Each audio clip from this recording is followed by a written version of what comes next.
The first time I saw him, he was standing in the rain, staring at my house like he'd already decided it was a crime scene.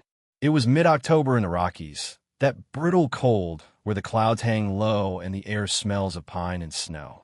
I was on the porch, mug of black coffee in hand, watching the fog drift through the trees when an old, mud-caked SUV rolled to a stop on the vacant lot next door. It coughed twice before going quiet. The driver's door opened, and out stepped a man with a frame like a fence post, tall, wiry, and stubbornly upright despite the wind knifing through the valley. His jacket was weathered leather, the kind you inherit rather than buy, and his face was the color and texture of dried oak bark. For a long minute, he didn't move, just looked at the roofline, at the fence, at the way the gravel drive curved toward my garage. I could feel his gaze, heavy and calculating, as if he was measuring my property without touching a single tool. Then he smiled, but it wasn't the neighborly kind. It was the kind you see right before a poker player pushes all his chips in, sure he's holding the winning hand. I set my coffee down. Something in my chest tightened, that quiet alarm your instincts ring before your brain finds a reason. I'd bought this land 5 years earlier, chasing the promise of space, silence, and the kind of solitude you can't fake in the city. I'm an architect by trade, but what I built here was more than a house. Every line of it, the timber beams, the hand-cut stone, had been mine first in thought, then in sweat. I'd walked every foot of this ground before a single nail was driven. The surveys were exact, the boundaries etched in the county's own records. My nearest neighbor for years had been the forest itself, and I liked it that way, which is why the sight of a stranger staking silent claim to the empty lot next door scraped against me like grit in the gears. 2 days later, the transformation began. I came back from a run to find a battered construction trailer parked in the lot. By the end of the week, there were stacks of lumber, a rented porta-john, and a crew hammering frames together so fast it felt like they were racing a clock no one else could see. No county notices went up. No one came to ask where the shared utilities were. And not once did the man, who I would later learn was named Richard, walk the property line with me like neighbors do when building this close.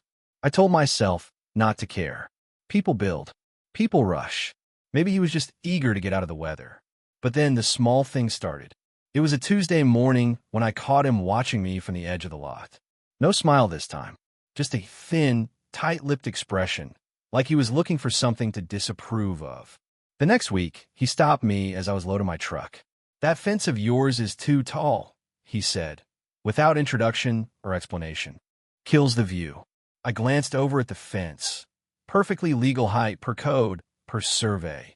"It's the same fence I've had since I built the place," I said, keeping my voice even. He sniffed, like he'd just heard a bad excuse, and walked away. A week later, it was my wind chimes. Then the sound of my truck backing down the drive. Always framed as complaints, never conversations. By the third encounter, I realized he wasn't here to be a neighbor. He was here to establish something. A position. A claim.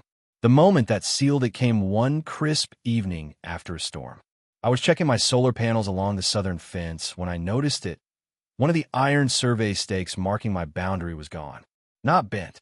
Not buried. Gone. In its place was nothing but a clean hole in the soil, as if it had been pulled with purpose. I didn't tell him I noticed. I replaced it the next morning with a new stake, this time tagging its exact GPS coordinates and flagging it bright orange. I wasn't sure what I was preparing for, but every part of me knew it was coming. It came 3 days later. I was trimming brush when I heard the crunch of boots on gravel behind me. I turned, and there he was, Richard, storming toward me with a manila folder clutched under one arm like it was a holy relic. His eyes were lit with something that was equal parts triumph and accusation. "You've got a problem," he said, before I could even greet him. I wiped my gloves on my jeans. "Morning to you too. Your house," he said, stepping closer, "is sitting on my land." I laughed, short, startled. "That's a new one." He snapped open the folder and shoved its contents at me.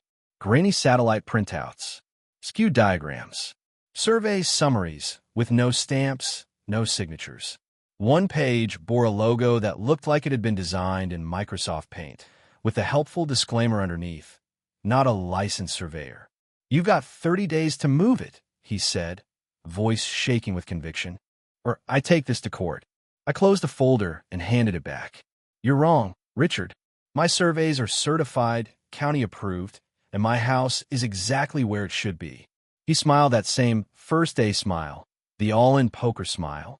"Then you won't mind losing?" he said. And in that moment, with the wind biting at my neck and his boots planted squarely in my dirt, I realized something chilling. This wasn't a misunderstanding. It was a siege. Richard didn't knock. He never knocked. Instead, he materialized on the driveway by the fence at the edge of my property, like a problem you couldn't quite swat away. And always with that same posture. Chin up, feet planted, as if he were the sheriff of some invisible jurisdiction. For a week after the 30 days ultimatum, he didn't say another word about it.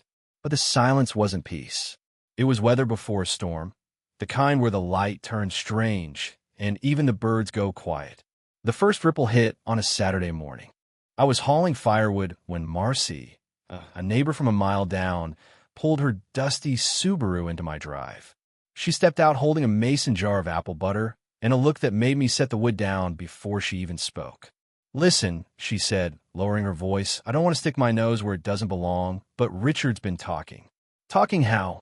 "He's telling people you built your house illegally, that you knew it was on his land and just didn't care." I laughed, but it came out hollow. "That's creative." Her eyes darted toward the tree line.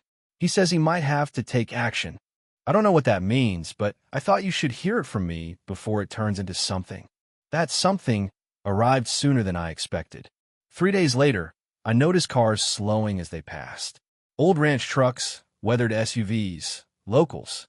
People who'd normally wave or nod now kept their eyes locked on my house, their expressions unreadable. Rumors travel fast in small communities. They're like birds on the wind. You don't see them until they've stuck to you. I pulled out my original paperwork that night. The survey from 5 years ago, certified, sealed, recorded. The plat map, boundaries measured and signed off by licensed professionals. My house wasn't just within my land. It was positioned dead center. Still, I couldn't shake the weight in my gut. In disputes like this, facts aren't always the first thing people believe. Whoever talks loudest can start to sound like the truth. The missing stake came back to mind, the one I'd replaced after the storm. I went to check it in the dark with a flashlight. Still there, still bright orange. But I had the unsettling sense that it was being watched. So I decided to watch back. I ordered a small solar-powered trail camera, disguised it in an old birdhouse, and pointed it toward the boundary line, just in case. Richard, meanwhile, escalated. He started standing at the edge of his lot while I worked outside, arms crossed, eyes fixed like a surveyor without tools. No hello, no pretense, just a silent reminder that he was there. Once, I came back from town to find fresh tire tracks cutting across the narrow strip of land between our properties, my land. Another time, he paced his side of the fence with a phone pressed to his ear, speaking loud enough for me to catch fragments. Encroachment, fraudulent permit, full removal. The words floated over like poison carried on the wind. By the second week, I realized I couldn't keep reacting piecemeal. If this was going to become a legal fight, I needed more than my own word and a stack of old documents. I needed ironclad, modern proof. I called Raymond Vogel, a local legend in land surveying. He'd worked the Rockies for decades, known for being thorough to the point of obsession. Full resurvey, I told him over the phone. Boundaries, easements, everything. And I want it notarized. On the other end, there was a chuckle. "Someone poked a bear, huh?" You could say that. Raymond's crew arrived 2 days later with tripods, drones, and GPS gear that looked like it belonged to NASA. They moved methodically, flagging points in fluorescent pink, mapping every inch of both parcels, mine and Richard's.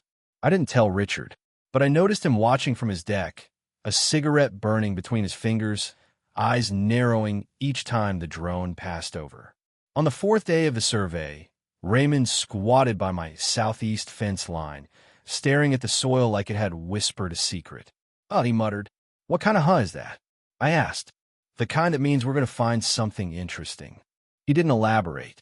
That night, my phone buzzed at 2:43 a.m. Motion alert. I pulled up the camera feed. There he was, Richard, in sweatpants and a hoodie, flashlight in one hand, crowbar in the other, standing over the new stake I'd driven in weeks before. He yanked it out with a grunt and tossed it into the woods. Then he stood there, speaking into his phone. The audio was grainy, but one sentence cut through clear as a gunshot. If he doesn't move his damn house, I'll tear the whole thing down myself.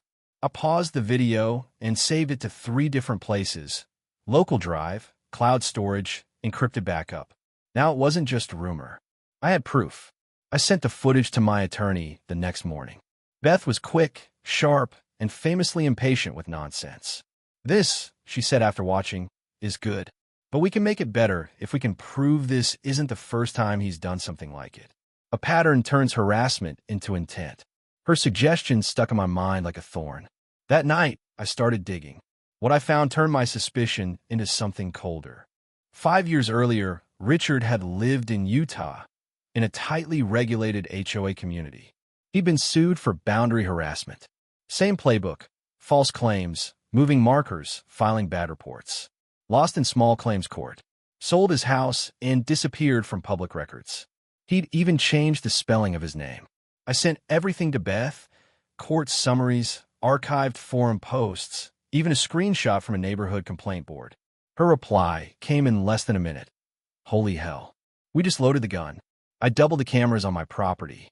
One disguised as a sprinkler head, another tucked under the porch eaves, and a third in a decorative lawn owl I'd always thought was hideous, but now had a purpose." I printed the county plat map and the certified survey in bold color, laminated them, and posted them directly on the property line with a sign: "Any attempt to remove this marker will be considered criminal trespass." Richard didn't touch it, but he started staring at it. From his deck, from the edge of the lot, sometimes for minutes at a time, motionless except for the slow rise and fall of his cigarette smoke. It wasn't the look of a man admitting defeat. It was the look of a man planning his next move. And that was the part that worried me most. Because the worst thing about someone like Richard isn't when they shout. It's when they go quiet. The results came in on a Wednesday. Raymond called just after dawn, his voice carrying the kind of energy you hear from someone who's found the missing piece of a puzzle they've been chasing for days. "You're going to want to see this in person," he said. By the time he arrived, the mountain air had that crisp, metallic bite that meant snow wasn't far off. He spread a roll of survey paper across my dining table, weighting the corners with my coffee mugs. "Here's your lot," he began, tapping the outline of my property with a callous finger. The parcel was shaded in clean green, a neat rectangle anchored by GPS coordinates, so precise they might as well have been carved in stone. "And here's your house." He traced the shape of my home, perfectly centered, every corner well within my boundaries. "Not 1 inch over," he said, glancing at me. "In fact, you could use this layout to teach surveying students how to do it right." Relief washed through me. For a moment, I thought maybe this nightmare was about to end. Then he moved his finger. "Now," Raymond said, "here's where things get interesting." A new outline appeared on the map in bold red. Richard's house. It overlapped my parcel by a shocking margin. Not a few inches, not even a few feet. 26 feet of his structure sat on my land. That included his deck, part of his living room, and an entire detached shed. My breath caught. "You're sure?" "I don't use words like this lightly," he said, leaning on the table, "but yes, I'm sure. This isn't just sloppy paperwork. It's built on the wrong ground. And based on the permit records you pulled, it looks like he knew the boundaries were fuzzy and gambled he could shift them later." I stared at the map. The violation wasn't just a technicality. It was deliberate. When Raymond left, I sat alone at the table, my hands still resting on the paper, as if letting go might make the proof vanish. This changed everything. Until now, Richard had been a nuisance, a loud and petty neighbor picking a fight I didn't want. But with this, he wasn't just wrong, he was the trespasser. For 3 years, he'd been living in part of my house lot, and he'd done it with a smile. And here's the thing, part of me didn't want to fight. I'd moved here for peace, for quiet. Dragging someone to court would mean months, maybe years, of tension, hearings, and neighborly cold wars.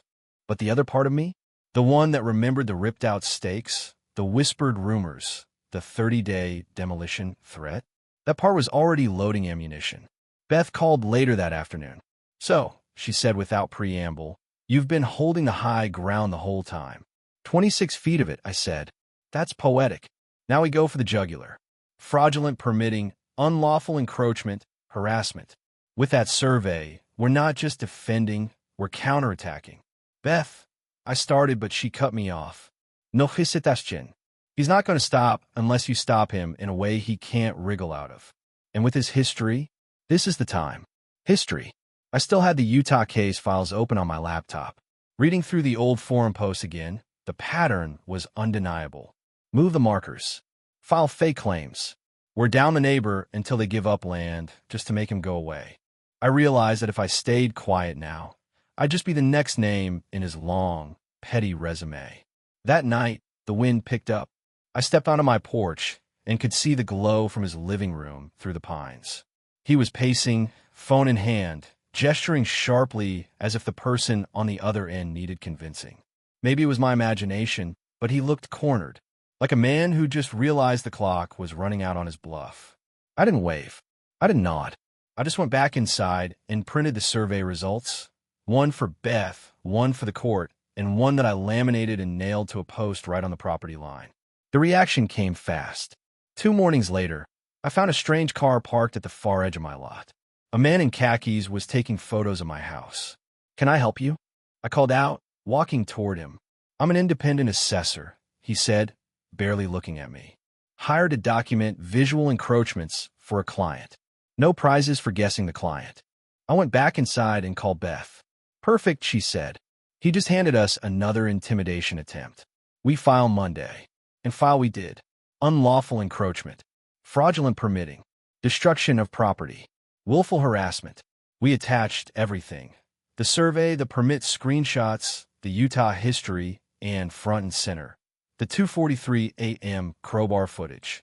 Beth called it a full court press. I called it a declaration of war. The emotional shift hit me that night. I'd spent weeks reacting, defending, trying to keep the peace. But now, I felt different, steadier. The fear of losing my home had been replaced by something colder, a conviction that I wasn't just protecting my land. I was making sure no one else would have to deal with this man the way I had. Richard had made this personal, but now it was going to be public. 3 days later, a process server walked up Richard's drive while he was unloading groceries. The man handed him a thick envelope. Richard flipped through the papers on the spot, his face darkening with each page. I was across the way, stacking wood. He looked up, met my eyes, and for a moment, we just stared at each other. No words, no esmic, just the raw understanding that the game had changed. That night, my trail camera caught something different. No crowbar, no vandalism, just Richard standing at the property line, staring down at the laminated survey like it was a foreign language. For the first time since he'd arrived, he looked uncertain. And that's when I realized the siege wasn't ending. It was about to break wide open. The day the court date was set, the weather broke, all blue sky and gold sunlight, the kind of Colorado autumn day that looks like it belongs in a tourism ad. But it didn't feel bright. It felt like the still air before a wildfire. Beth called that morning.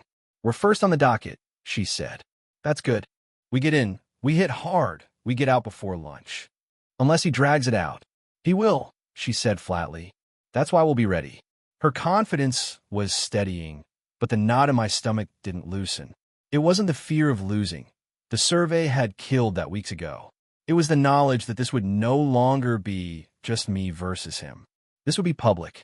My name, my house, my side of the fence under scrutiny from strangers who didn't know the whole story. That evening, as the light faded, I caught sight of him again. Richard, standing on his deck with a phone to his ear, pacing like a caged animal. He was talking fast, stabbing the air with his free hand. I couldn't hear the words, but I could guess the theme: victims, conspiracies, lines drawn wrong. The thing about men like him is they never see themselves as the villain. In his mind, he was probably David fighting a corrupt Goliath with nothing but a folder of evidence and righteous indignation. The week before the hearing, the local gossip mill hit full speed. At the feed store, 2 men paused their conversation when I walked in. One of them, A rancher I'd met once asked, "So, did you really build over his line?" "No," I said simply, and let the silence do the rest. At the post office, Marcy pressed my hand. "He's been telling folks he has expert witnesses," she whispered. "Says you'll be paying him to move your own fence." I smiled, but it was tight. He's going to find out how expensive his experts are. Beth wanted me at her office the day before the hearing. Her desk was a war map. Stacks of exhibits, labeled binders, highlighted transcripts from the Utah case. She slid a flash drive across the table. "This is the video we're leading with," she said. "The 2:43 a.m. crowbar cameo." I watched it again. Richard's figure lit in ghostly night vision, ripping the stake from the earth, tossing it into the dark, his voice dripping with threat. "If he doesn't move his damn house, I'll tear the whole thing down myself." Even after weeks of replaying it, my chest still tightened when I heard it. Not from fear anymore, but from the memory of that moment, the sheer audacity of being threatened on my own ground. "Do you want to be there when the judge watches it?" Beth asked. "Yes." "Good," she said, "because I want him to see your face when she does." The morning of the hearing, the courthouse steps were busier than I expected. Some of it was coincidence, traffic court, small claims, but I recognized faces in the crowd. Neighbors, a couple from the zoning committee, even a guy in a Respect the Line t-shirt I'd never met. Richard arrived late, stepping out of his SUV in a pressed jacket and jeans, flanked by two men carrying oversized tubes of documents. "Expert witnesses," Beth murmured beside me. "Let's see if they make it past the first question." Inside, Judge Ramirez wasted no time. She was sharp-eyed, no nonsense, the kind of judge you couldn't charm with a sob story. Beth opened with precision. Certified survey maps, GPS logs, permit records, all lined up like dominoes. She spoke in measured tones, every word a fact, every fact a nail. When the video played, the room went quiet. The green glow, the crowbar, the threat. My pulse slowed, oddly calm, as I watched Richard in the act. When it ended, the judge leaned back. "Do you have a copy for the court?" "Yes, Your Honor," Beth said, sliding the flash drive forward. It was Richard's turn. He started with the voice of a man auditioning for the role of the wrong party. "Your Honor, this entire complaint is based on manipulated data, biased interpretation, and an attempt to smear my reputation." "Proceed," the judge said, her tone flat as granite. He gestured to the first expert. A wiry man with slicked-back hair and a leather briefcase took the stand, calling himself a survey advisor. Beth stood. "Are you licensed to conduct surveys in this state?" "No, but certified by any recognized geodetic body?" "Not currently, but so you cannot submit legally binding survey documents?" "No." "Motion to strike testimony as inadmissible," Beth said. "Granted," the judge replied without looking up. The second witness fared worse. "Your occupation?" Beth asked. "I handle payroll for Mr. Muller's private consulting firm." "You're his accountant." "Technically noted," the judge said, pinching the bridge of her nose. "Mr. Muller, do you have any witnesses with actual land surveying credentials?" "I have data," he snapped. "What you have," Beth said, "is a history of false boundary claims and unlicensed alterations to county maps. And now we have proof." By the time the county inspector testified, confirming Richard's permits were outdated, incomplete, and improperly approved, the tide had turned completely. But Richard didn't stop. He shuffled his papers, talked over objections, insisted the maps were conceptual and the GPS inconclusive. It was the performance of a man who couldn't admit the house of cards had fallen, even as it scattered around him. When the session adjourned for the day, I stepped outside into a cluster of murmurs and camera shutters. A local reporter tried to ask Richard for comment. He brushed past without a word, his jaw tight. Beth smiled faintly. He's losing ground, and he knows it. That night, I sat on my porch with a laminated survey propped beside me like a shield. The mountains were quiet, the air sharp with pine. For weeks, this fight had felt like a theft of peace, of privacy, of the life I'd built out here. But now, on the edge of the climax, it felt like something else, a reckoning. One more day, and the siege would end. The courtroom was colder than usual that morning, not in temperature, in atmosphere. The air carried the quiet tension of a room that knew something irreversible was about to happen. Richard was already at the defense table when I walked in, sorting papers into obsessive piles, his lips moving as though rehearsing arguments to himself. He didn't look up when I took my seat beside Beth. Judge Ramirez entered, robe flowing, expression unreadable. She settled in, flipping through a thick folder. When she spoke, her voice cut through the room like the first crack of thunder. "I've reviewed all testimony, documentation, and exhibit from both parties," she began. "This case is not simply a matter of a boundary dispute. It is a matter of deliberate misrepresentation, illegal construction, and sustained harassment." Richard's head jerked up. "The court finds," she continued, "that the defendant, Mr. Mueller, submitted falsified permit applications, constructed portions of his home on land not legally his, and then attempted to reverse the truth through intimidation and unlicensed testimony." I watched his shoulders stiffen, a physical flinch at each phrase. The judge gestured to the clerk. "Play the video again." The lights dimmed slightly as the screen lit up, that eerie green tint of night vision. Richard, crowbar in hand, tear my steak from the ground. His voice, low and vicious.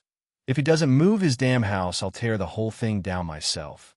In the silence that followed, you could almost hear the scrape of his credibility crumbling. "Mr. Mueller," Ramirez said, leaning forward, "do you deny this is you in the footage?" He swallowed. "I was correcting a fraudulent installation. Do you deny making the threat captured on audio?" I was speaking figuratively. The judge's gavel cracked once. "Enough. Figurative or not, the statement, combined with your actions, establishes clear intent to damage property." Her verdict came like a series of precision strikes.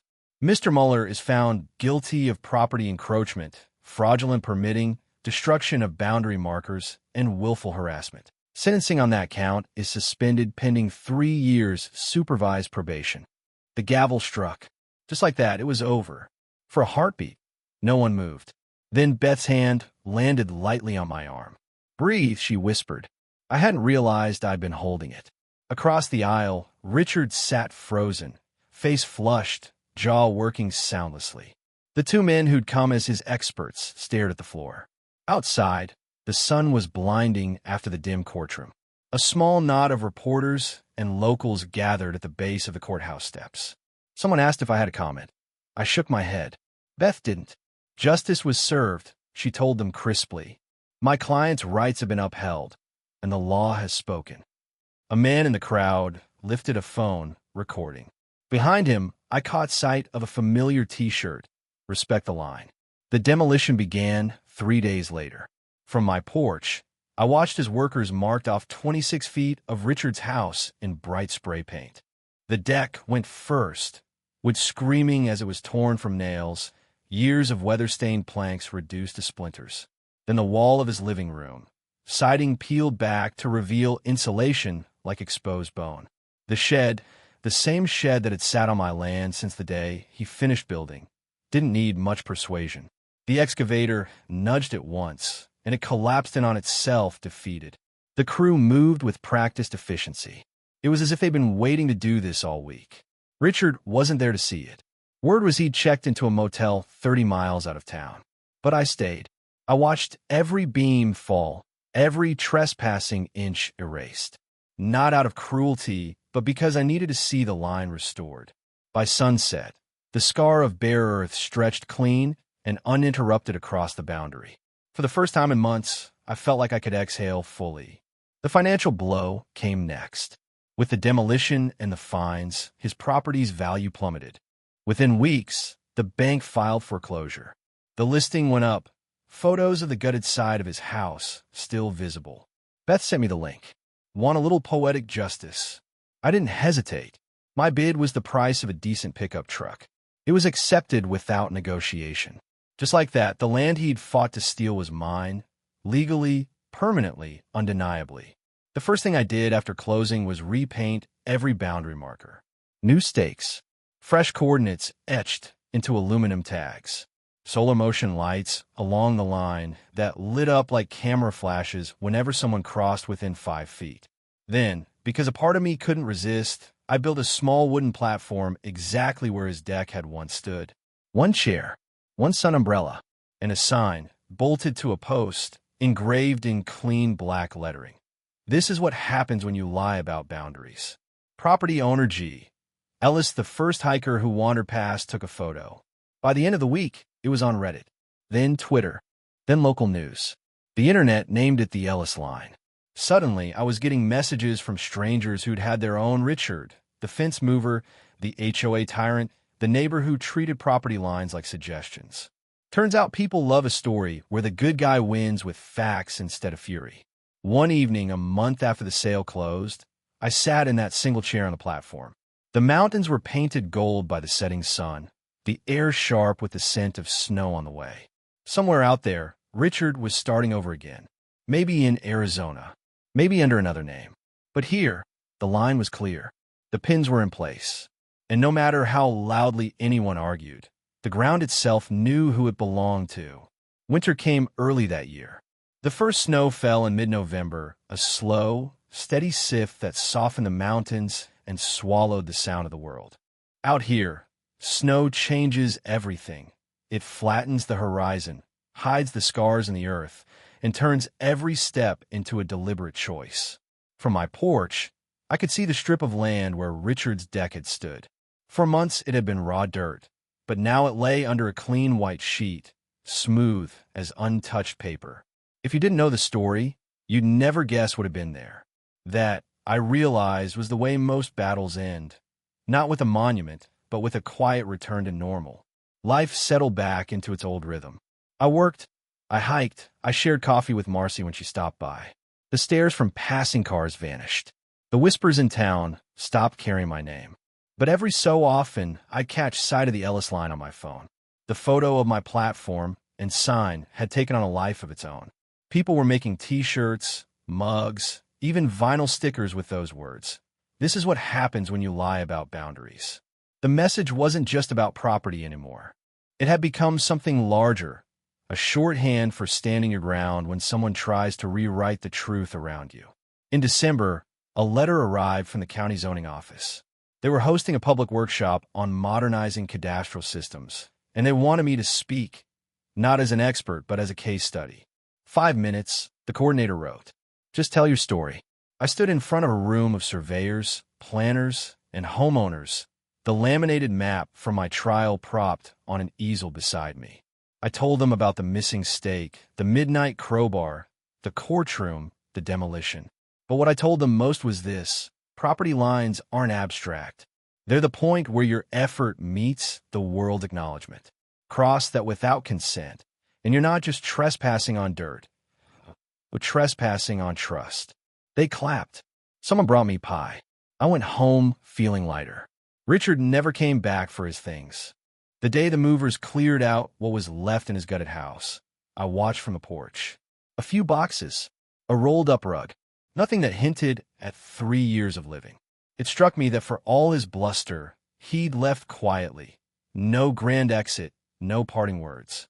Just a slow retreat into whatever life waited for him next. I suppose that's how most villains leave when they lose.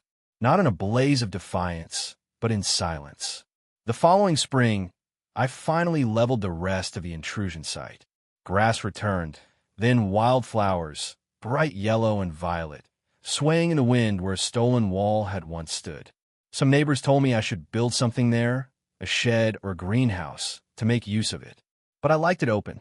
It was a reminder that space has value in itself, and that sometimes the best thing you can put on land is nothing at all. As for the platform, it stayed. Not because I needed to keep rubbing it in, but because it had become part of the landscape now, like a weather trail sign or an old fence post. Hikers still stopped to take photos. Once, a family posed with their dog beside it, the parents explaining to their kids why respecting boundaries matters. One evening in June, I found a small stone left at the base of the post, painted with the words "Stand Your Ground." No note, just the stone. I set it on the edge of the platform and left it there. A year after the verdict, on a day so clear the mountains looked close enough to touch, I sat in that single chair with my coffee and thought about how quickly things can change. One autumn, you're living quietly in the home you built, certain the lines around it will hold. The next, you're defending it in court against someone determined to convince the world those lines don't exist. And then, if you're lucky, you come out the other side not just with your ground intact, but with the certainty that you can defend it. Some battles leave you bitter. This one didn't. It left me wary, sure. I check my markers more often now, keep the cameras in place. But also left me sharper. I learned that people like Richard don't just take land. They take advantage of hesitation.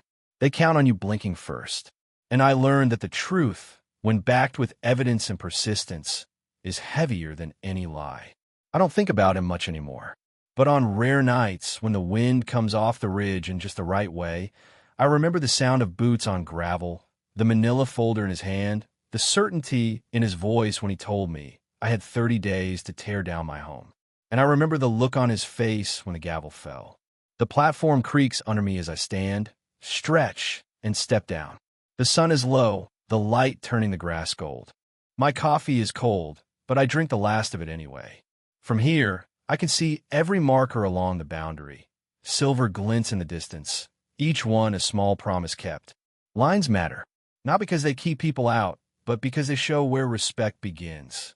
The wind shifts, carrying the scent of pine and the sound of a hawk calling somewhere high above. I turn back toward the house I built, still standing exactly where it belongs. The ground under my feet feels solid, and that, after everything, is enough.